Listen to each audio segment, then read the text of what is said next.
সৃজিত মুখার্জি আগেই জানিয়েছিলেন তার কিল বিল সোসাইটির গল্পের সঙ্গে অ্যাঞ্জেলিনা জোলির জীবন কাহিনীর যোগ রয়েছে। মাত্র ২২ বছর বয়সে নিজেকে খুন করানোর মতো ভাড়াটে খুনিকে টাকা দিয়েছিলেন হলিউড অভিনেত্রী। হলিউডের সেই হিটম্যান সাগা এবার সৃজিতের কিল বিল সোসাইটিতে। মঙ্গলবার ট্রেলার প্রকাশ্যে আসতেই কৌশানী মুখোপাধ্যায়ের চরিত্রের মধ্যে অ্যাঞ্জেলিনার ছায়া দেখা গেল। পূর্ণা আইচের ভূমিকায় কৌশানী প্রেমিকের সঙ্গে কাটানো তার একান্ত ঘনিষ্ঠ মুহূর্তের ভিডিও পর্ন সাইটে ভাইরাল। সমাজে মুখ দেখানো দায়, এদিকে নির্বিকার প্রেমিক। শেষমেশ নিজেকে পৃথিবী থেকে সরিয়ে নেওয়ার সিদ্ধান্ত নেন পূর্ণা। তবে আত্মহত্যা মহাপাপ, ধর্মে সইবে না। তাই কিলবিল সোসাইটির ধারস্থ হয় সে। নিজেই নিজের নামে সুপারি দেন। ঘটনাচক্রে আলাপ হয় ভাড়াটে খুনি মৃত্যুঞ্জয় করের সঙ্গে, যে চরিত্রে পরমব্রত চট্টোপাধ্যায়। কিন্তু সেই পরিচয় পরিণত হয় প্রেমে। এবার ভাগ্যের চিত্রনাট্যে তাহলে শেষের কবিতা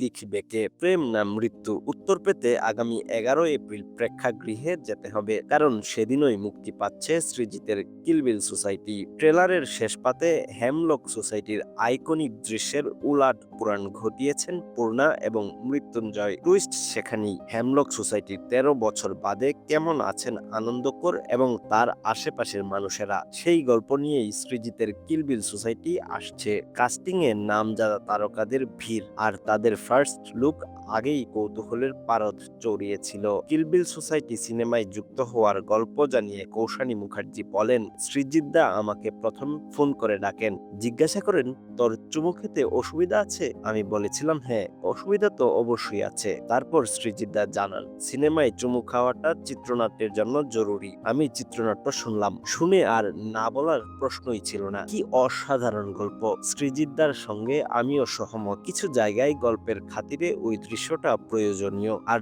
চুমু খাওয়াটাই তো সব নয়। বুঝেছিলাম ওই চরিত্রের নিশ্চয়ই অন্য কোনো কিছু করার আছে। তারপর কথাবার্তা এগিয়ে যায়। চুম্বন দৃশ্যে নিজেকে মানিয়ে নেওয়ার কথা স্মরণ করে কৌশানী মুখার্জি বলেন, এখন এটা অনায়াসে বলতে পারি আমার অভিনীত সেরা চরিত্র এটি। পর্দায় ঠোঁট ঠাসা চুমু খাওয়া নিয়ে আমার এত বিরোধিতা, সেই জায়গায় আমি নিজেকে মানিয়ে নিয়েছি এই চরিত্রের জন্য। এর আগে কিন্তু বনির সঙ্গেও পর্দায় চুম্বন দৃশ্যে অভিনয় করিনি।